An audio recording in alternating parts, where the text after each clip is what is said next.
Aaminin kong nasasaktan pa rin ako sa pagkawala ng isang anak ko.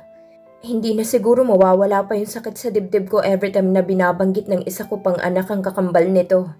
Hindi ko pa rin maiwasan na umiyak sa gabi kapag inaatake ako sa kalungkutan. Although tinutuloy ko pa rin ang talk therapy, natatakot akong tawagan ng mga magulang ko at si Rafael. Hindi ko sigurado kung anong reaksyon nila kapag nalaman nilang sitwasyon ko. Ayoko silang maghalit sa akin. Ayoko din na mag-alala ang mga magulang ko sa akin. Pero siguradong nag-aalala na sila dahil magtatatlo't mahigit na taon nang wala akong kontak sa mga pamilya ko. Hindi ko pa rin maiwasan na mag-isip at ma-stress minsan. Pero nilalabanan ko at kinakaya lalo na't nakikita kong anak ko. Kaya ginagawa kong lahat malabanan lang ang emosyon ko at pagka-depress. Itong anak kong isang nakakatulong sa akin kapag nasa stage na ako ng kalungkutan. Mommy, bakit po? Nag-aalalang tanong ng anak ko. Iyak ka po, Mommy? Malungkot nitong tanong na parang maiiyak na din ito. Wala ito, anak ko. Kain na tayo. Ngiti ko sa kanya at agad na pinunasan ng luhang naglandas sa pisngi niya. Pero nakatitig pa rin ito sa akin. Naninigurado kung ayos lang ba talaga ako o hindi. Ito na yung nuggets mo at fried chicken. Charan! Masaya niyang ipinakita sa anak. Matamis naman itong ngumiti at agad lumiwanag ang mukha pagkakita nito sa gusto nitong ulam. Bumaba ito sa upuan nito at matakbong yumakap sa kanya. Thank you! Thank you, Mommy! I love you! Sabay pinupog nito ng halik ang mukha niya. Napahagik-hik na lang siya sa kakuitan nito. Ang cute ng boses nito kapag nagpapasalamat. Okay na, anak ko. Natatawa niyang awat sa anak. Go back ka na sa seat mo, dali at mag-eat na tayo. Tumalima naman agad ito.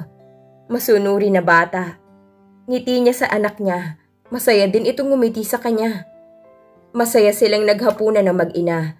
Madaldal ito at hirap nga lang sa ibang words pa. Kaya iniintindi niya na lang at masasabi din ito ng tama kapag nasa tamang edad na ito.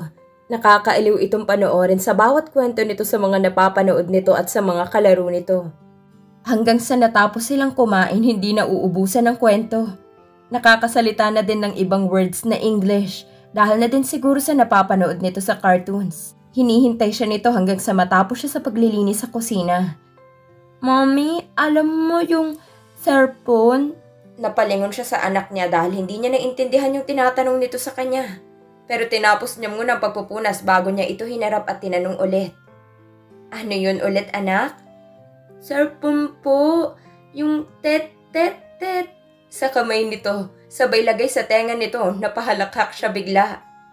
Anak, baka cellphone yun. Gayahin mo si Mommy. Cellphone. Cellphone, sabi niya. Cellphone nga po, Mommy. Alam naman ito kapag dahan-dahan, pero kapag buo na cellphone pa rin. Napahagik-hik na siya. Lika nga dito. Karga ka na ni Mommy. Ang cute-cute naman talaga ng baby ko.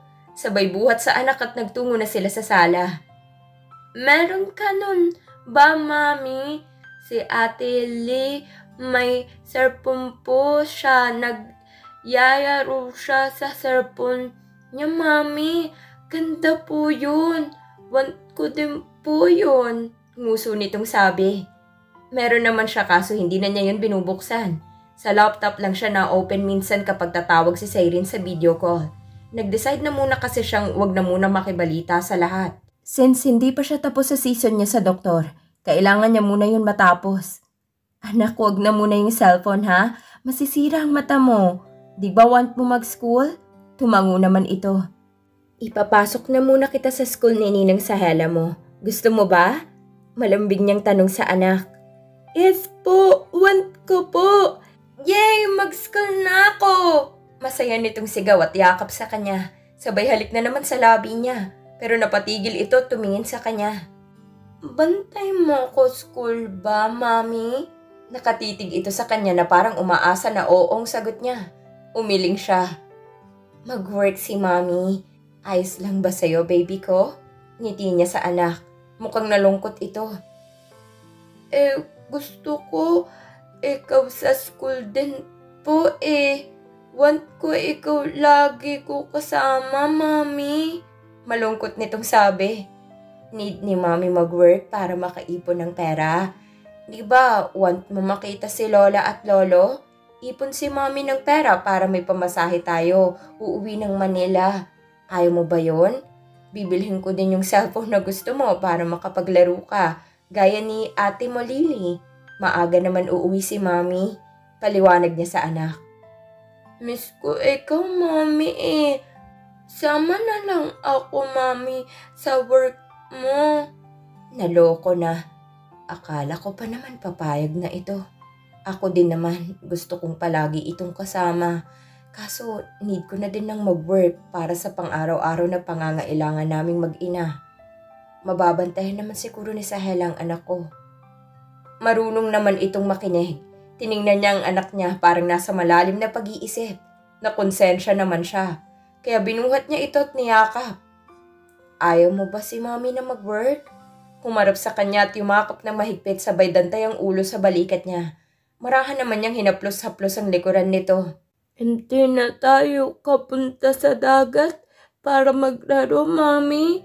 Di na kita lagi kasama at saka di na kita lagi kasama kumain at maglaro.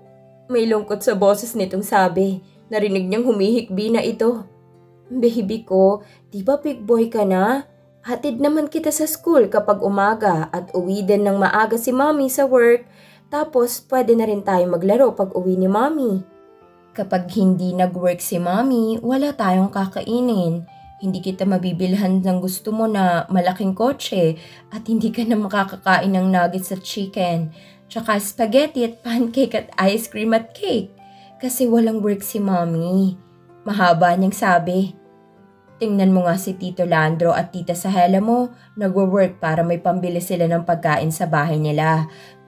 Kapag wala namang work si Mami, pasyal ulit tayo dun sa dagat at punta tayo dun sa malakit, magandang bahay sa tabi ng dagat. Gusto mo dun lagi, 'di ba? Tumango naman ito. Kaya huwag ka na po umiyak, baby ko. Sad na din si Mami. Natahimik ito at parang nag-iisip na naman. Maya-maya pumayag din, kaya napangiti siya. Okay po, Mami.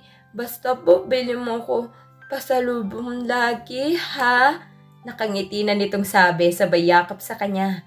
Ganito sila palagi. Magkayakap habang nanonood ng TV hanggang sa dalawin ito ng antok. Kinaumagahan pagkatapos nilang nag-almusal, maaga silang dalawa na lumabas ng bahay para maglakad-lakad na naman sa tabing dagat. Ganito lagi ang routine nilang mag-ina. Parang exercise na rin at makasagap ng fresh na hangin. Nandito na naman sila sa harapan na napakalaking bahay. Sobrang ganda nito. Hawig sa bahay na gusto niyang ipatayo someday sa mismong lupa na kinatitirikan ng malaking bahay na nasa harapan niya. Alam yun ni Rafael nung pinakita niya dati dito, yung picture ng bahay na gusto niya. For sale ito dati at hindi naman daw ito rush at pwedeng half muna ang ibayad. Nakwento sa kanya ni Sahela dati kaso biglang may nakabili na daw at ginawang bahay bakasyunan. Ito nga at may bahay na napatayo at private ang area na to. Pero nakakapasok pa rin sila. Dahil nakiusap siya sa tagabantay ng bahay na uupo lang sila ng anak niya dun sa tabi ng dagat. Dahil kahawig daw ng boss nitong anak niya at napakadaldal nitong bata kaya pinayagan na nito sila. Naaliw ito sa kabibuhan ng anak niya. Nakita niyang bumukas yung gate at lumabas dun yung matanda. Si Aling Nora. Hello po, Nanay Nora. Masayang bati ng anak niya kay Aling Nora. Mag-iliw ito sa mga bata kaya aliw na aliw ito kay Belle. Naku, musta ng gwapong bata na to. Natutuwang haplos nito sa ulo ng anak niya. Ayos po ako. Mag-school na po ko at mag-work na din si Mami. Balita nito kay Aling Nora. Chismosong bata. Natatawa niyang sabi sa anak. May dala pala akong pagkain, gulay at prutas. Inaabangan kita kahapon eh. Hindi kayo nagpunta dito. Umuwi kasi ang asawa ko sa probinsya namin. At madami siyang dalang mga gulay at prutas nung bumalik siya dito. Ipinagtabi kita para sa inyo ni Poging Bell. Ngiti nito sa kanya. Naku po, maraming salamat Aling Nora. Masaya niyang sabi. Walang anuman iha. Sa ilang buwan yung pagtatambay dito sa private resort ng amo namin, napamahal na kayo sa amin. Dahil siguro namimiss namin ang mga apo namin at kay Bel na lang namin tinuon ang pagkamiss namin sa mga apo namin. Kwento nito at nakangiting nakatingin kay Belle. Maraming salamat po, Nanay Nora. Sabat ng anak niya na nakikigaya sa sinasabi niya. Nagkatawanan sila ni Aling Nora. Napakabibo talaga nitong anak mo, El. Nakakaaliw. Napakagwapong bata talaga. Kamukha talaga siya ng boss namin, lalo na sa mga mata. Kakagigil na bata. Marahan na ginulo ng matanda ang ulo ni Belle.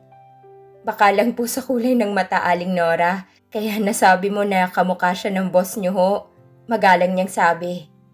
Isang beses ko palang kasing nakita, pero unang tingin ko sa anak mo, akala ko anak ng boss namin si Belle. Natatawang sabi nito, napangiti na lang siya. Namiss niyo lang po sigurong boss niyo ho, Aling Nora. Natawa naman ang matanda sa sinabi niya. Sige, at maiwan ko muna kayo dito, ako may ginagawa pa sa loob. Paalam nitong sabi. Maraming salamat po ulit, Aling Nora, sa binigay niyo. Malaking tulong na to sa amin ng anak ko.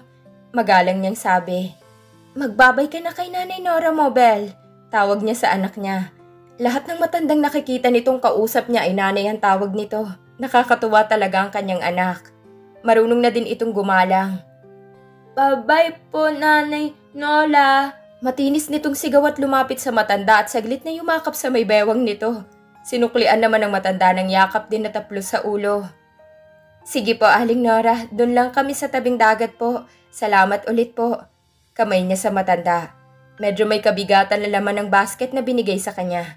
Thankful siya dahil marami siyang mababait na nakikilala dito sa lugar ng asawa ni Sahela. Matulungin at mapagbigay. Masusuklian ko din sila isa-isa balang araw. Masaya na silang naglalaro sa alon ng kanyang anak. May dala siyang towel at pamalit nito dahil alam niyang maliligo na naman ito. Malikot na bata. Kahit wala masyadong kalaro, masaya pa rin ito naglalaro kahit mag-isa lang ito. Habang pinanonood niya ang anak niyang naglalaro sa buhangin, napapaisip siya na sana balang araw kasama na nila si Rafael. Sobrang namimiss niya na ito. Pero siya din ang pumipigil na wag niya itong makita o makausap. Hindi niya sinunod yung payo ng doktor na kausapin ito. Naduduwag at natatakot kasi siya na baka galit ito sa kanya. Ang nasunod lang niya ay ang itago ang picture nilang tatlo ng kambal. Dahil kapag ito araw-araw niya nakikita, mas lalo lang siyang kinakain ng kalungkutan at pagsisisi. Kaya kahit ayaw niya, itinago niya ito sa cabinet niya. Kailangan niya din itong tanggapin na wala na ito. Kahit ano pang gawin niya, hindi niya na ito maibabalik pa. Pero yung sakit, hindi yun basta-basta agad mawawala. Masaya siya sa una sa pinagtatrabahuhan niya. Habang tumatagal na napapansin niya mga katrabaho niya na hindi sila totoong tao. She mean it. They are fake. I just thought na mabait sila, na pwede ko silang maging kaibigan din. Minsan, narinig ko na ako ang topic nila sa comfort room. Hindi nila alam na nasa loob ako ng isang cubicle noon. Hindi ko sana iisipin na ako yung pinag-uusapan nila, pero nagbanggit sila ng pangalan and that is me. Neri ang first name ko. Ang gamit ko dito sa pinagtatrabahuhan ko. Ang masakit pa, narinig ko tinawag nila akong mukhang baliw. Just because hindi ko maiwasan na mapatulala kapag walang mga tourist na nagpapabook. Kaya simula noon, hindi na talaga ako totally namamansin. Sasagot lang ako kapag may sasabihin o itatanong ang mga kasamahan ko. Si Trina lang talaga ang close ko sa hotel na yon. Iniiwasan ko din ang mga lalaking katrabaho ko. Iwas intriga na rin sa mga chismosa dito. Uy, Neri! Tawag sa akin ng isang kawork ko. Bakit? Agad kong tanong. Tulala ka na naman. May problema ka ba? Tanong ng kasama kong receptionist doon. Okay naman ito kaso malayo yung loob ko sa kanya. Kahit kinakausap ako. Iba yung aura niya. Parang hindi din ito totoo sa akin. Baka isa din siya sa mga nagchichismis sa likuran ko. Hindi ko na rin maiwasan minsan maging judgmental dahil na rin siguro sa mga kawork ko. Hirap na ako magtiwala pa. Wala, ayos lang ako. Naiisip ko lang yung anak ko. Sabi ko. At yun naman ang totoo. Mukhang malungkot kasi ang anak niya kanina. Parang ayaw nitong pumasok sa school nito. May anak ka na? Gulat nitong tanong. Chismosa din ang isang to. Sa loob-loob niya. Oo, nasa school siya. Nag-aalala lang ako. Wika niya. Ilang taon na ang anak mo? Usisa nito. Magtatatlong taon na siya. Ngiti niyang sabi. Pwede ka naman siguro mag-half day ngayon kasi wala naman masyadong nag-check-in ngayon dito. Sabi nito. Payagan kaya ako ng manager natin ngayong sinasabi niya kasing Malapit na ang dating na may-ari ng hotel na to dito. Bibisita daw yata. Tanggi niya. Hindi pa naman yata yun sure. Sige na. Pinayagan nga ako nung maaga umalis dahil may emergency sa bahay. Okay lang sa akin. Kaysa nakatulala ka dyan. Puntahan mo na lang yung anak mo sa school nila. Ngiti nito sa kanya. Binabalak kasi niyang isurprise sana ito mamaya. Dahil late siya umuwi nung isang araw. Late kasi dumating yung kapalit niya. Nakatulog na ang anak niya noong umuwi siya. Kaya siguro ito malungkot kaninang hinatid niya sa school nito. Hindi na ito excited pumasok gaya nung una. Hindi na din gaano nagkikwento sa kanya sa ganap sa school nito. Hindi niya pa nakakausap si Sahela dahil busy din ito. Magtatanong sana siya kung kumusta ang anak niya sa klase nito. Mamaya na lang siguro. Sa ngayon magpapaalam muna siya sa manager nila kung payagan siya. Ako na magsasabi, Neri. Diyan ka na lang muna ha. Hindi pa nga siya nakakasagot, umalis na kaagad at nagtungo sa office ng manager nila. Wala pang 10 minuto bumalik na ito agad sa reception counter. Oh, bakit ang bilis mo yata?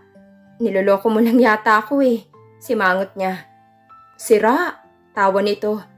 Punta ka daw sa opisina ni Ma'am Trina. Now na, dali at baka babawiin pa niya yung half day na sinabi ko.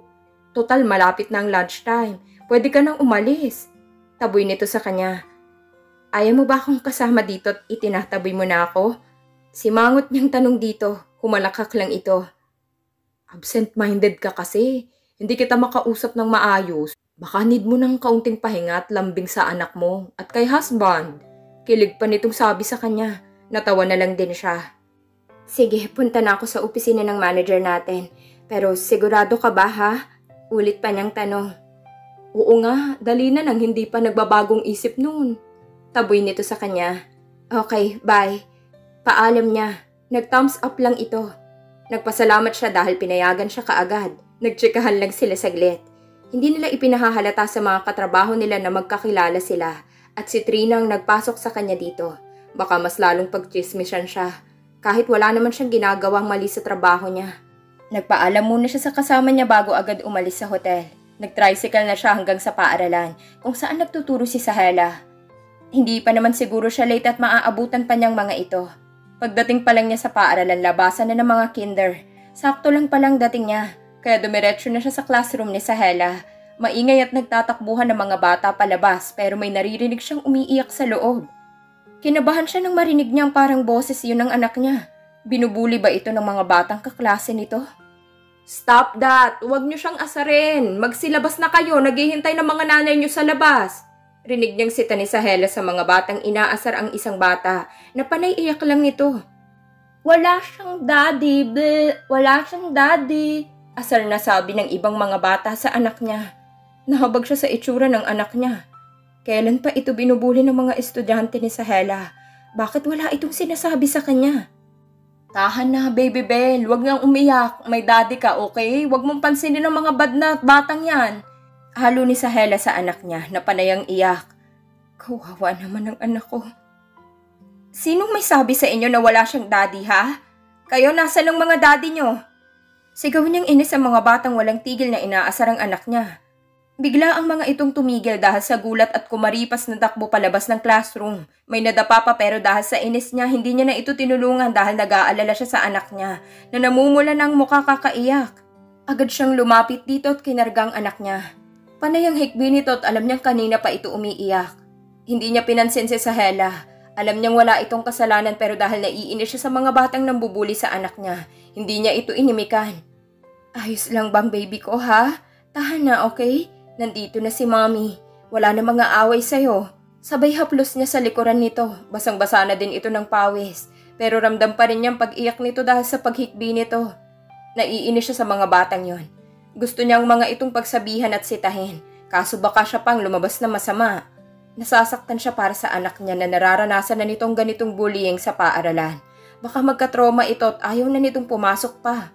Mauna na kami sa Sahela.